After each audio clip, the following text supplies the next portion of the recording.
नमस्कार दोस्तों, स्वागत है आप सभी मित्रों का हमारे चैनल लियन एम कॉर्नर में।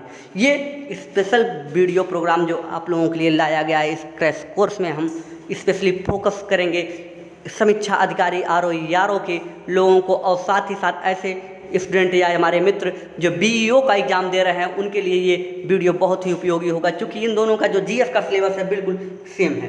तो आज हम, क्योंकि परीक्षा का स्तर और विद्यार्थियों का स्तर इतना बढ़ता जा रहा है कि एक एक विद्यार्थी से युद्ध के स्तर पे लड़ाई करनी पड़ेगी। इस संदर्भ में हमें मित्रों दो पंक्तियां रामधारी सिंह दिनकर की याद आ रही हैं और हम इसे कहना उचित समझते हैं। हमारा मन कचोट रहा है कि संघर्ष नहीं अब रण होगा, संघर्ष नहीं अब रण होगा, युद्ध बहुत भीषण होगा।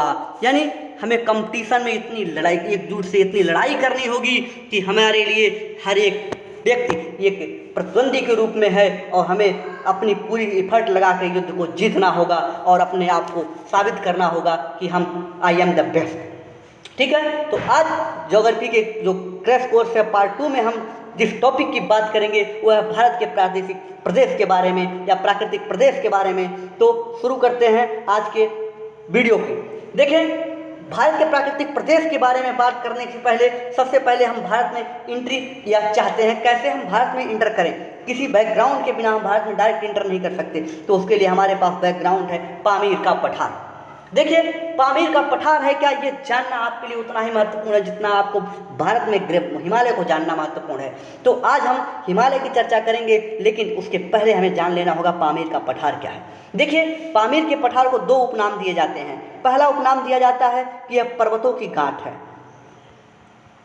दूसरा उपनाम इसे दिया जाता है कि विश्व की छत है। आपको बस ये दोनों उपनाम क्यों दिए गए हैं ये जान लेना महत्वपूर्ण है और वहीं से हमारा टॉपिक स्टार्ट हो जाएगा। देखें, पामीर का पठार, पामीर की पठार की जो हाइट है विश्व में सबसे ज़्यादा ऊंची है, सबसे ऊंचा पठार है और सबसे ऊंचा पठार होने के कारण इसे विश्व की छत के रूप में जाना जाता है। इसे उपनाम दिया गया है कि यह विश्व की छत है। दूसरी चीज़ अगर देखें, ये पर्वतों की गांठ के रूप में क्यों कहा जाता है? क्या पर्वतों में गांठ पड़ सकती है? जी हाँ, बिल्कुल पड़ तो नहीं सकती, लेकिन नाम क्यों दिया गया ये समझ लेना बिल्कुल जरूरी है। देखें, आपको यह बात स्पष्ट कर दें हम कि क्यों उसे पर्वतों की गांठ कहते हैं। आप देखिए, पामीर को देख लें, पामीर से देखिए कितने पर्वत निकल रहे हैं, ध्यान रखें। सबसे पहला आपको दिख रहा होगा तियानशान, तियानशान ये जो रेंज है चाइना में है। दूसरा आप देखें कुल्लुन, ये भी रेंज आपका चाइना में है। तीसरा रेंज आप देखें कराकोरम, ये भी कहाँ पे है? आपके India China Indo China border पे। उसके बाद आप देखें हिमालयन रेंज जो भारत और नेपाल के साथ अन्य देशों में भी फैली हुई है। उसके बाद देखें आप सुलेमान रेंज, फिर आप देखेंगे हिंदुकुश रेंज। ये इतने पर्वत एक ही जगह से जब निकल रहे हैं तो कहीं ना कहीं इसे एक गांठ के रूप में मान्यता दे दी गई है। यानी ये जब सब पर्वत एक ही पॉइंट पे जाके मिल रहे हैं, यानी the meeting point of the mountain, तो क्या कहा गया उसे? इसे कहा गया गांठ। यानी पर्वतों की ये क्या है? गांठ है। कौन? पामीर। कौन? पामीर। पामीर क्या है? पर्वतों की गांठ है। क्यों कहा गया? क्योंकि यहाँ से कई पर्वत एक साथ निकलते हैं। अब देखें दूसरी चीज, यहाँ पे आप बता देते हैं कुछ फीचर के बारे में। जो आपको पर्वत यहाँ दिखे हैं, जो श्रृंखलाएं दिखी हैं, सबसे पहले आप देखें यहाँ पे जो कुल्लुन है और जो आपका ये कराकोरम रेंज है, कराकोरम रेंज के बीच में तिब्बतन का पठार है। जो तिब्बत का मरुस्थल पठार है ये कुल्लुन और कराकोरम रेंज के बीच में है। अगर आप देखें आगे तो जो हिमालय है, हिमालय और सुलेमान रेंज जो पाकिस्तान में सुलेमान रेंज है, इसके बीच में भारतीय जो पेनिनसुला भारतीय प्रायद्वीप है ये अवस्थित है। अगर देखें हिंदुकुश और सुलेमान जो रेंज है इसके बीच में पाकिस्तान अवस्थित है और ये जो हिंदुकुश है ये अफगानिस्तान में एक श्रेणी है। क्लियर दोस्तों? अब यहाँ से अब एंट्री हमारी होगी इंडिया की, यानी अब हिमालय में हमारा प्रवेश यहाँ से होगा। अब देखें, यहाँ से ये बात क्लियर हो गई होगी। अब हम इंडिया में बात करेंगे। इंडिया में पामीर की एंट्री ग्रेट हिमालय जो हिमालय है उससे होती है। अब वहाँ से हम बात करेंगे पूरी बात। देखिए, भारत के जो प्राकृतिक प्रदेश हैं उन्हें मुख्य रूप से 3 भागों में बांटा गया है, लेकिन एक भाग और जोड़ दिया गया जिसे 4 भाग कहते हैं। 3 बृहद रूपों में और 22 उप प्रदेशों में बांटा गया है, ये डडले स्टाफ के अनुसार बताया गया है। डडले स्टाफ बताते हैं कि भारत को 3 भागों में बांटा गया है और 22 उप क्षेत्रों में बांटा गया है। लेकिन भारत की जो अथॉराइज्ड बुक है इंडिया ईयर बुक 2020 में आप उठा के देखेंगे तो यह डाटा उलट दिया गया है। भारत को दिया गया है कि 4 प्राकृतिक प्रदेशों में बांटा गया है। कितने? 4 प्राकृतिक प्रदेशों में बांटा गया है। और हम इंडिया ईयर बुक को ही केंद्र मानकर, केंद्र सेंटर मानकर डिस्कशन करेंगे। तो देखें आप यहाँ पे जो इंडिया ईयर बुक कहती है कौन कौन से 4 प्रदेश हैं इंडिया के 4 प्रदेशों के रूप में उन्होंने चर्चा की। पहला प्रदेश उन्हें बताया कि विशाल हिमालय को हम यस से इंडिकेट कर रहे हैं। दूसरा इन्होंने बताया गंगा यानी इंडो और गंगेट प्लेन यानी सिंधु और गंगा के मैदान को बताया। और तीसरा उन्होंने बताया कि जो डेजर्ट है, जो मरुस्थलीय हिस्सा है भारत का वो। और चौथा उन्होंने बताया पेनिनसुला इंडिया यानी प्रायद्वीपीय भारत को बताया।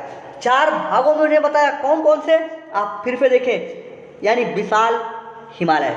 दूसरा आपको बताया कि सिंधु गंगा मैदान। तीसरा बताया रेगिस्तानी प्रदेश और चौथा बताया उन्हें प्रायद्वीपीय भारत। इंडिया ईयर बुक के अनुसार ये 4 प्राकृतिक प्रदेश भारत में पाए जाते हैं, उनके अनुसार ये बटा हुआ है। तो अब देखें यहाँ पे 4 प्राकृतिक प्रदेश में सबसे पहले जिस प्रदेश की हम चर्चा करेंगे वो है आपका विशाल हिमालय क्षेत्र। लेकिन अगर विशाल हिमालय क्षेत्र की हमारी चर्चा होगी तो उसके पहले आप इन चारों का एक बार हल्की सी आप टेक्स्ट में देख लें। देखिए ये आपका जो प्राकृतिक प्रदेश भारत है ये गोंडवाना लैंड का हिस्सा हुआ करता था। गोंडवाना लैंड, आपको बता दें कि जो गोंडवाना लैंड है ये आपको पहले भी जानकारी होगी कि भारत जो था ये मूवमेंट हुआ है, ये इंडो और ऑस्ट्रेलिया पार्ट का प्लेट का हिस्सा है। इंडो ऑस्ट्रेलियन प्लेट पहले दक्षिणी ध्रुव के आसपास हुआ करता थी और वहाँ से मूव करते हुए उत्तर की तरफ धीरे धीरे आई है और अभी भी इनकी गति नॉर्थ ईस्ट की दिशा में चल रही है। और ये जब यूरेशियाई प्लेट से टकराई तो इसके टकराने से पहले इसके बीच में एक सागर हुआ करता था जिसका नाम था टेथीज सागर। टेथीज सागर से टकराने के बाद यहाँ पे हिमालय का निर्माण हुआ है और वो हिमालय का निर्माण यानी फॉर्मेशन ऑफ हिमालय अभी भी कंटिन्यू सतत रूप से चल रहा है। अब देखिए जो टेथीज सागर था वो धीरे धीरे सिकुड़ कर एक मलबा उसका सिकुड़ के हिमालय की चोटियों के रूप में आया और हिमालय मुख्य रूप से 4 चोटियों के रूप में निकला, लेकिन मुख्य रूप से 3 है। इसमें सबसे पहला आपको ट्रांस है, ट्रांस हिमालय जो सबसे पुराना है। उसके बाद सबसे ऊंची चोटी वाला आपका ग्रेट हिमालय है, फिर आपको मध्य हिमालय और फिर शिवालिक है। ध्यान दें 4 भागों में बटा। कौन कौन सा, एक बार फिर से आपको हम दिखाते हैं। कुछ इस तरह से ऐसे हुआ है, ये देखें, ये जो आपका हिस्सा है ये आपका ट्रांस हिमालय है। उसके बाद आप देखेंगे ग्रेट हिमालय के रूप में हुआ और उसके बाद मिड हिमालय और फिर है आपका शिवालिक। देखें ये 4 भागों में बटा। कौन कौन, हिमालय की बात हम कर रहे हैं। अब हिमालय 4 भागों में डिस्ट्रीब्यूट हुआ, इसको हम अभी आगे आपसे देखते हैं। ये देखें 4 भाग कौन कौन से हैं आपको यहीं पे हम दिखा देते हैं। पहला आपको ये trans Himalaya, great Himalaya, mid Himalaya और शिवालिक रेंज। ये 4 भागों में भी कई छोटी छोटी आपकी श्रृंखलाएं हैं, रेंज है, उनकी भी हम चर्चा करेंगे। जैसे उदाहरण के लिए बताएं, ट्रांस हिमालय में 3 रेंज आती हैं, काराकोरम, लद्दाख और जास्कर। ठीक है दोस्तों, तो यहाँ से अगर हम आगे बात करें तो सबसे पहले हम बात करेंगे आपके समान रूप से हिमालय के विस्तार के बारे में कि हिमालय का विस्तार कहाँ कहाँ है। देखें जो हमारा हिमालय है इसकी मुख्य रूप से 3 श्रृंखलाएं हमारी समांतर रूप से फैली हैं और एक श्रृंखला ऐसी है जो असतत रूप से डिसकंटिन्यू रूप से फैली हुई है, यानी जिसका जो फॉर्मेशन है कहीं बना हुआ, कहीं चौड़ा है, कहीं बना हुआ, कहीं ऊंचा है, कहीं खाला है, ऐसा स्पष्ट है। ठीक है, यहाँ से अगर देखें तो इसका जो विस्तार है, इसका जो कितने राज्यों में, कितने देशों में फैला हुआ है, उसको अगर आप देखें तो सबसे पहले आप देखेंगे अपने पड़ोसी जो हमारा सबसे अच्छा दोस्त दुश्मन है पाकिस्तान, जिससे हमेशा लड़ते रहते हैं, जो हमसे ही कट के बना है पाकिस्तान में भी ये फैली हुई है। उसके बाद इसकी एक रेंज, इसका एक भाग अफगानिस्तान में है। उसके बाद फिर ये आपके इंडिया में तो ये है। उसके बाद वहाँ से आगे देखें तो ये नेपाल में है, आपका चाइना में है। उसके बाद यहाँ से आगे जाएंगे तो आपको ये भूटान में मिलेगा और भूटान से फिर ये म्यांमार में। अच्छा, म्यांमार में कैसे है? बिल्कुल है दोस्त, म्यांमार की क्यों है इसकी भी आपको बता देते हैं, क्योंकि जो हिमालय का विस्तार है कुछ इस तरह से है। इस तरह से है। और ये जो हिमालय है आप देखेंगे सिर्फ म्यांमार तक ही नहीं, ये हिमालय का जो रेंज है आप देखेंगे जो अंडमान निकोबार द्वीप समूह है वहाँ पे जो चोटियाँ निकली हुई हैं वो हिमालय का ही भाग हैं। जो वहाँ पे बैरन द्वीप है वो हिमालय का ही पार्ट है। जो वहाँ पे नारकंडम ज्वालामुखी है वो हिमालय का ही भाग है, वो कोई और दूसरी चीज़ नहीं है। यानी वो जो द्वीप समूह है आपके अंडमान और निकोबार वो हिमालय के ही हिस्से हैं, वहाँ तक हमारे हिमालय का विस्तार है। यूपीएससी ने प्रश्न पूछा था क्या भारत के हिमालय केवल 5 राज्यों में फैला है? जी नहीं, आप देखेंगे तो इतने बड़े रेंज में केवल 5 ही राज्य नहीं आएंगे, इसकी भी हम चर्चा करेंगे। लेकिन पहले हम ये देखें कि इसका निर्माण कैसे हुआ। आपको हमने बताया कि ये टोटल 7 देशों में फैला हुआ है। कौन कौन 7 देश हैं हमने आपको जबान पर रखा है। पहला पाकिस्तान, अफगानिस्तान 2, चाइना 3, नेपाल 4, भूटान 5, इंडिया 6 और आपका म्यांमार 7। इन 7 देशों में ये फैला हुआ है। यहाँ तक अगर स्पष्ट हो तो यहाँ से हम आगे चलें। अच्छा, दूसरी चीज़ इसका निर्माण कैसे हुआ। इसके निर्माण की हमने थोड़ी सी चर्चा पिछले स्लाइड में की थी कि ये इसका निर्माण हुआ है टेथिस सागर से प्लेट टेक्टोनिक के परिणाम स्वरूप। प्लेट टेक्टोनिक क्या है हमने आपको बताया कि ये जो हमारी प्लेटें खसक रही हैं और दूसरी प्लेट के टकराने से प्लेट टेक्टोनिक के परिणाम स्वरूप हमारे बल्क पर्वत हिमालय का निर्माण हुआ है। यानी जब ये प्लेट टकराई है तो ये प्लेट आपकी यूरेशियाई प्लेट थी और दूसरी प्लेट आपकी जो आई है Indo Australian plate. Indo Australian plate ये जब टकराई है तो इसके बीच में एक छिछला सागर हुआ करता था जिसका नाम था टेथिस सागर। ये टेथिस सागर जो था ये एक छिछला सागर था। इसी का विस्तृत रूप, इसी का छोटा रूप जो फैलाव था वो आप देख सकते हैं अपने मेडिटेरियन सी के रूप में, भूमध्य सागर के रूप में। वो उसी स्थान पे अभी भी अवस्थित है, लेकिन उसका ये अवशेष बचा हुआ है आज। तो यहाँ से आगे देखें तो अब इनकी थोड़ी सी टेक्स्ट हम देख लेते हैं, क्योंकि ये भी आपके समझ के लिए जरूरी है, जिससे आपकी एक बार फैक्ट पे पकड़ मजबूत हो जाए। जितनी चीज़ें हमने आपसे यहाँ डिस्कस की है। देखें हमने बताया कि जो हिमालय है, हिमालय की 3 श्रृंखलाएं समानांतर हैं, एक असतत है। इसका विस्तार भारत, पाकिस्तान, नेपाल, चीन, भूटान, म्यांमार और अफगानिस्तान टोटल 7 राज्यों में है। इसका निर्माण टेथिस सागर के स्थान पर हुआ। अभी तक हमारी बात इतनी ही हुई है। इसके पहले हमने बताया कि 4 भागों में बटा हुआ था। हमारा जो प्राकृतिक भारत है, विशाल हिमालय, गंगा सिंधु मैदानी क्षेत्र, रेगिस्तानी और प्रायद्वीपीय। और इतनी ही हमारी अभी तक बात हुई है, लेकिन यहाँ तक बात करने में समय जरूर लगा, लेकिन हमें उम्मीद है कि आपको ये बातें याद या समझ में आई होंगी। अब देखें यहाँ से आगे चलें तो फिर हम उसी मैप पे आएंगे, क्योंकि मैप के थ्रू ही हम ज्योग्राफी को आप लोगों को समझाने की कोशिश करेंगे और आपकी पकड़ मजबूत होगी। देखिए यहाँ पे हमने बताया कि जो हिमालय है, हिमालय की टोटल 4 श्रृंखलाएँ आई हैं, 4 भाग आए हैं। कौन कौन? 3 असतत और 3 सतत और 1 असतत, यानी 3 का फॉर्मेशन बिल्कुल एक समान ऊंची और खाली, यानी ऐसे ऐसे हुआ है, लेकिन एक कहीं ऊंची है, कहीं खाली है, कहीं समतल है, जो चौथी है। और उन चारों की हम चर्चा आपसे डिटेल में करेंगे। अब देखिए सबसे पहले उनकी चर्चा में सबसे पहला जो भाग है, जो 4 भाग हैं, उन चारों भागों का आपको नाम बता देते हैं। पहला है ट्रांस हिमालय, दूसरा होगा ग्रेट हिमालय, तीसरा होगा मध्य हिमालय। ये 3 जो हैं ये सतत रूप से हैं, जहाँ भी हैं इनका जो फॉर्मेशन हुआ है लगभग जितनी रेंज में है सब जगह समान रूप से हैं। लेकिन एक और हिमालय है जिसका नाम है शिवालिक, या इसे लघु हिमालय के रूप में भी जानते हैं, या इसे उप हिमालय के रूप में भी जानते हैं। ये असतत रूप से है, इसलिए इसे हिमालय के से श्रृंखला के रूप में न मान के कि उप हिमालय की या उप पर्वत के रूप में माना जाता है। अब देखें यहाँ से एक बात बहुत ही स्पष्ट हो जानी चाहिए कि जो 4 हिमालय बटे हुए इन चारों के नाम आपको याद होने चाहिए। अब यहाँ से सबसे पहले हम ट्रांस हिमालय को पिक करेंगे और उसके डिटेलिंग के बारे में आपसे बात करेंगे। ट्रांस हिमालय देखें, ट्रांस हिमालय का इसे एक और नाम दिया जाता है टेथिस हिमालय, क्योंकि ये टेथिस सागर के मलबे के परिणाम स्वरूप सबसे पहले इसका निर्माण हुआ, इसलिए इसे टेथिस हिमालय के रूप में भी जाना जाता है। और ये सबसे प्राचीन हिमालय, चूँकि सबसे पहले बना इसलिए सभी हिमालय चारों श्रृंखलाओं में सबसे प्राचीन होगा। आगे देखें इसमें जो रेंज आती है, कौन कौन से रेंज आते हैं। इसमें रेंज आती है आपकी एक कराकोरम, आपका लद्दाख, आपका जास्कर, ये 3 रेंज आती हैं। 3 रेंज कौन कौन सी हैं एक बार फिर से देखें, आपको बता दें। कराकोरम, दूसरा आपका लद्दाख, और तीसरा आपका जास्कर। ये 3 रेंज इसमें शामिल है। इसे आप किसी तरह ट्रिक में याद कर सकते हैं। एक ट्रिक हमने जो अपनी याद की थोड़ी सी और है, कलेजा। कलेजा मतलब पहले कराकोरम, फिर लद्दाख और फिर जास्कर। कराकोरम, लद्दाख और जास्कर, ये तीनों पार्ट हैं किसके? ट्रांस हिमालय के। ठीक है, यहाँ से यहाँ तक क्लियर हुआ। एक चीज़ और यहाँ पे जान लें कि ये जो आपका ट्रांस हिमालय है ये तिब्बत से कैसे अलग होता है, क्योंकि ये तिब्बत से सटा हुआ है। आपका देखेंगे तिब्बतन प्लेटो है या तिब्बतन है, ये तिब्बत से अलग होता है एक भ्रंश के से। उस भ्रंश का नाम आप देख लें, जो कि पीछे पूछ सकता है। इस भ्रंश का नाम है इंडस सापू सटर। नाम थोड़ा ऑड है, हम आपको पीडीएफ में भेज देंगे। इंडस सापू सटर भ्रंश के नाम से ये जाना जाता है और उसी से ये अलग होता है आपका ट्रांस हिमालय।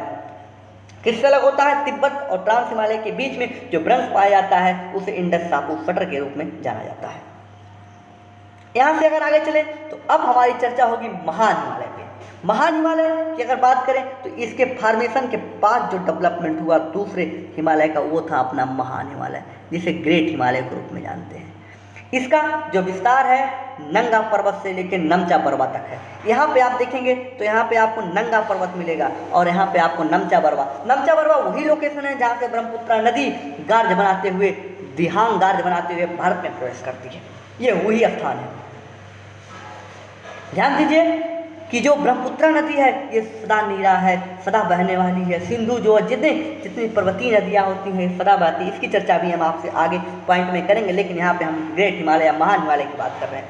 महान हिमालय आपसे देखें तो इस रेंज की चोटी जो होती है सबसे ऊंची होती है। इसी रेंज में आपकी एवरेस्ट, इसी रेंज में आपके मकालू, इसी रेंज में नमचा बरवा, इसी रेंज में नंदा पर्वत, इसी रेंज में नंगा, ये सब जितने पर्वत हैं ये इसी रेंज में पाए जाते हैं। ध्यान दीजिए, नंदा पर्वत और नंगा पर्वत दोनों अलग हैं। नंगा पर्वत आपका जम्मू कश्मीर में है और नंदा पर्वत आपके उत्तराखंड में है। हम नंदा की बात नहीं कर रहे हैं, हम नंगा की बात कर रहे हैं। यहाँ तक क्लियर?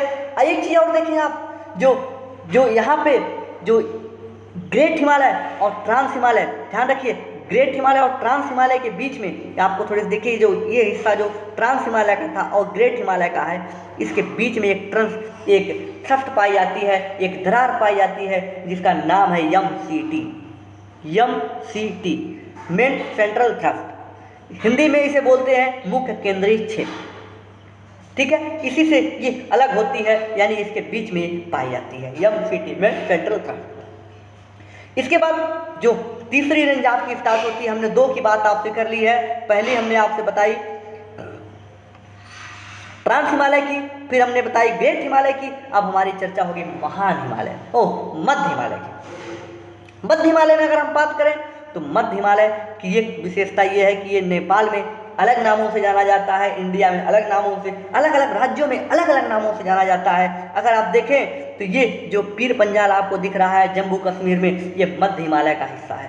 यहाँ पे अगर आप देखेंगे उत्तराखंड में, तो उत्तराखंड में इसे नागटिब्बा के नाम से जाना जाता है। यानी मध्य हिमालय के अलग अलग जगह नाम है। नेपाल में इसे महाभारत हिमालय के नाम से जाना जाता है और जम्मू कश्मीर में इसे पीर पंजाल के नाम से जाना जाता है, और आप देखेंगे हिमाचल प्रदेश में इसे धौलाधर के नाम से जाना जाता है, और उत्तराखंड में इसे नागटिब्बा या मसूरी के नाम से जाना जाता है।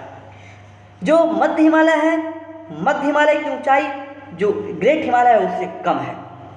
इसका जो निर्माण हुआ है हिमालय के, ग्रेट हिमालय के बाद हुआ है। अब यहाँ से आप देखें कि अगले जो हमारी हम जो टॉपिक करेंगे वो आपसे शिवालिक पे करेंगे। अब तक हमने 3 हिमालय पे चर्चा कर ली, ट्रांस हिमालय, ग्रेट हिमालय और मध्य हिमालय। मध्य हिमालय मैंने बात की, महाभारत रेंज जो है मध्य हिमालय का भाग है, पीर पंजाल और धौलाधर मध्य हिमालय के भाग है, नागडिब्बा मध्य हिमालय का भाग है। उत्तराखंड में जो है आपकी नागडिब्बा या मसूरी, ये मध्य हिमालय के पार्ट है। यहाँ से अगर हम आगे जाएं तो हमारी चर्चा होगी शिवालिक पे आपसे, कि जो शिवालिक रेंज है इस पे हम बात करेंगे आपसे।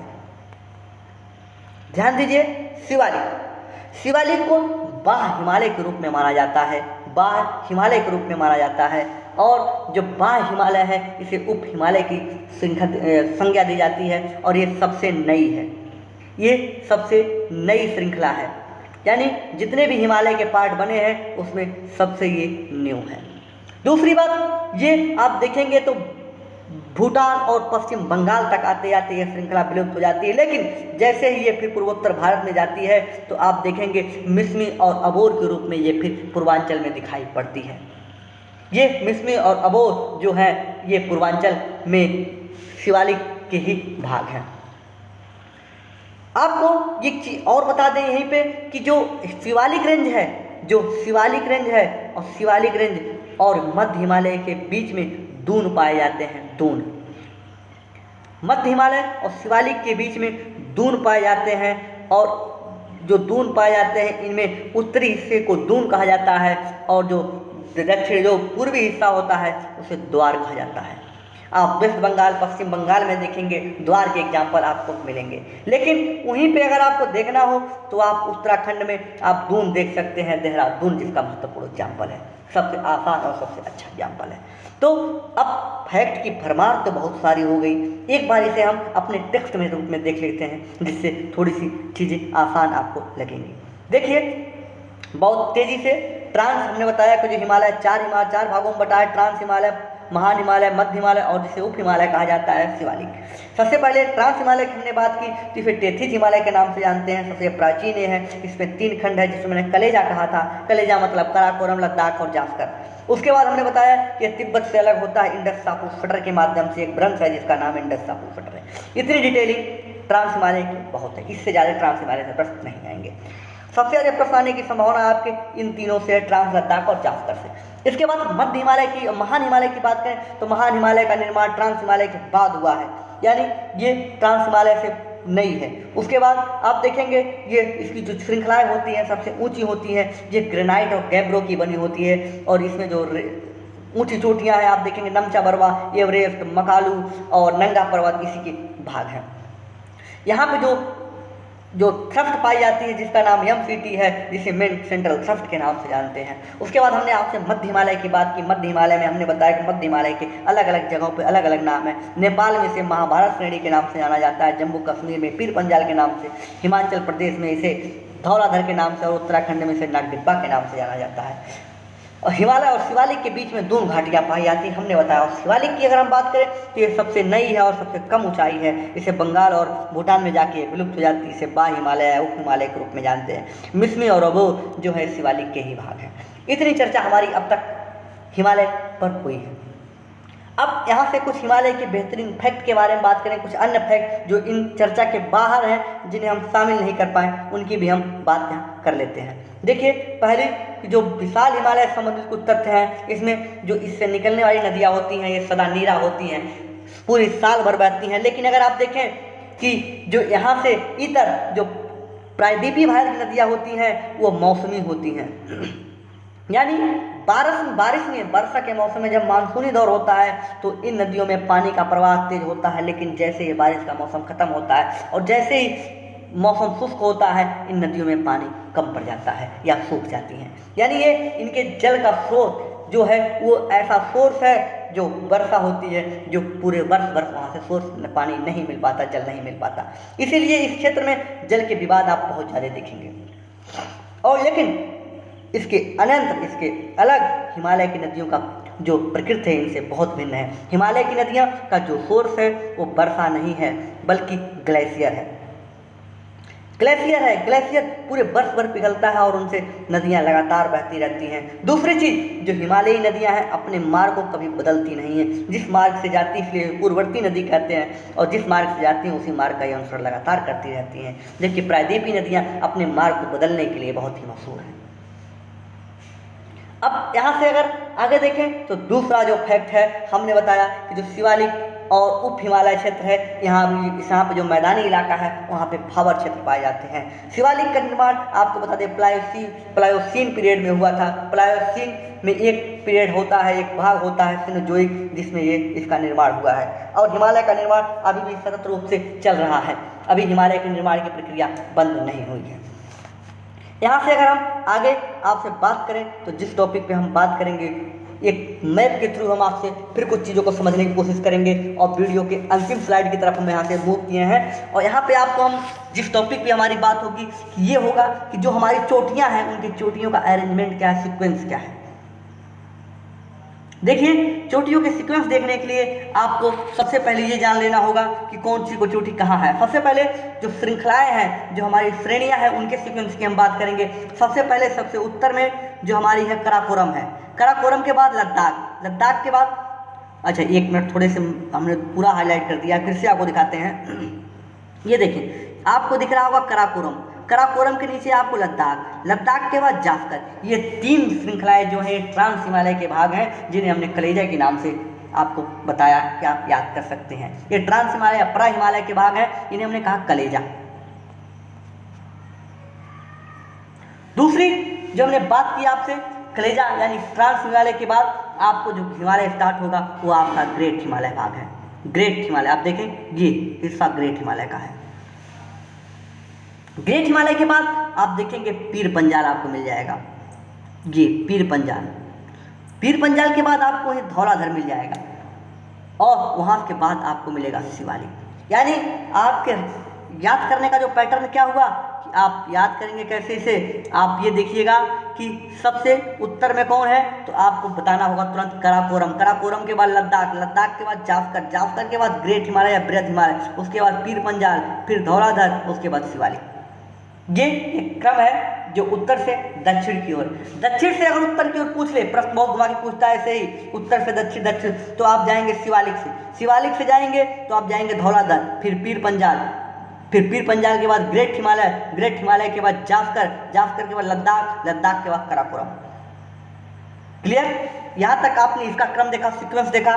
तो इसके बाद अगर सीक्वेंस देखना है तो चोटियों का सीक्वेंस देखेंगे हम, और वो चोटियों के सीक्वेंस में आपसे बात करेंगे हम नंगा पर्वत की। सबसे पहले नंगा पर्वत आपको देखें, जो नंगा पर्वत है वो आपकी यहाँ पे है, ये आपको मैप में दिख रहा है। नंगा पर्वत के बाद हम आपसे जिस चोटी की बात करेंगे, हम बात करेंगे आपसे नंदा देवी की, जो उत्तराखंड में है। नंगा पर्वत जम्मू कश्मीर में है और ये पार्ट है आपके जम्मू एंड कश्मीर का, लद्दाख का पार्ट नहीं है, ध्यान रखिए। भले वो केंद्र शासित प्रदेश के रूप में बट गया है, उसका पार्ट नहीं है, जम्मू का पार्ट है, कश्मीर का भाग है। अब देखें, उत्तराखंड में आपको नंदा देवी मिलेगी, एक ऊंची चोटी है। उसके बाद आपको नेपाल और चाइना के हिस्से पे एक चोटी मिलेगी जिसका एवरेस्ट नाम है, और एवरेस्ट विश्व की सबसे ऊंची चोटी है। यहाँ से अगर आगे देखें तो आपको मिलेगा कंचनजंगा। कंचनजंगा नेपाल और सिक्किम यानी इंडिया और नेपाल के बॉर्डर पे, जो आपके लिए एक मिश्रित स्थल के रूप में यूनेस्को में शामिल किया गया है। आप देखेंगे वहाँ पे एक बायोस्फीयर रिजर्व भी है। यहाँ से आगे जाएं तो कंचनजंगा के बाद आपको नमचा बरवा मिलेगी। नमचा बरवा के लिए एक बहुत ही महत्वपूर्ण फैक्ट आपको हम बता देना चाहते हैं नमचा बरवा से संबंधित, कि यहाँ पे जो ब्रह्मपुत्रा नदी है ये नमचा बरवा होकर ही भारत में प्रवेश करती है। और जैसे ही नदी प्रवेश करती है तो यहाँ पे एक गार्ज का निर्माण करती है जिसका नाम है दिहांग गार्ज। दिहांग दिबांग एक नदी है जिसे वही नदी को भारत में दिहांग दिबांग के रूप में भी जाना जाता है असम के क्षेत्रों में। तो वहाँ पे जो गार्ज बनाती है उसे दिहांग गार्ज के नाम से जाना जाता है। लेकिन अब प्रश्न उठता है कि अब भारत का सबसे ऊंचा गार्ज या सबसे गहरा गार्ज कौन सा है? बिल्कुल बताएंगे, भारत का सबसे गहरा गार्ज बनाती है सिंधु नदी। सिंधु नदी आप देखें, जो सिंधु इंडस रिवर है ये है, ऐसे होके ये पाकिस्तान होते हुए अरेबियन सी में जाके गिरती है, और ये हिमालय से पहले की नदी है, और ये लद्दाख श्रेणी को काट डाली है। लद्दाख श्रेणी को जब ये काट रही थी, उस काटने के दौरान ये गार्ज का निर्माण कर रही थी, और गार्ज के निर्माण के रूप में ये भारत का सबसे ऊंचा गार्ज बनाती है। भारत का सबसे ऊंचा गार्ज जो बन रहा है वो किस गार्ज के नाम से जाना जाता है? उसे जाना जाता है बुंजी गार्ज। ध्यान रखिए, बुंजी गार्ज के नाम से उसे जानते हैं, और ये कहाँ पे है? लद्दाख में। आपके लद्दाख यूनियन टेरिटरी का ये हिस्सा है। और कौन सी नदी बनाती है? जी हाँ, बिल्कुल बताएंगे, सिंधु नदी बनाती है, इंडस रिवर बनाती है उसे, उसकी कोई सहायक नदियाँ नहीं है। आपको कंफ्यूज कर दे सकता है कि सतलज, ब्यास, रावी देकर इस नदियों की भी आपसे 5 नदियाँ जो हैं इनकी डिटेल में हम आपसे बात करेंगे। तो आपने देखा है आज की वीडियो में कि हिमालय क्षेत्र से संबंधित जो विभाजन था उसको हमने आपसे बात की। अभी भी हमारे पास जो विभाजन शेष है, आपको हमने 4 विभाजन की बात की थी कि जो भारत को 4 प्राकृतिक भागों में इंडिया यूरोप ने बांटा है। पहला था आपका विशाल हिमालय क्षेत्र, जिसको आज हमने इस वीडियो में पूरी तरह कवर किया है। दूसरा है गंगा और सिंधु हिमालय क्षेत्र, मैदानी क्षेत्र, और तीसरा है रेगिस्तानी, और फिर चौथा है प्रायद्वीपीय भारत। तो फिर अगले वीडियो में इसी सीरीज को हम आगे बढ़ाएंगे। तब तक के लिए नमस्कार, और अपने प्रोत्साहन को बढ़ाए रखिए। अधिक से अधिक हमारे चैनल को सब्सक्राइब कीजिए और शेयर कीजिए। मित्रों, जहाँ तक हो सके सपोर्ट कीजिए और स्वस्थ रहिए, घर पे रहिए, जहाँ है सुरक्षित रहिए। हम मिलेंगे आपसे अगले वीडियो में। तब तक के लिए जय हिंद, जय भारत।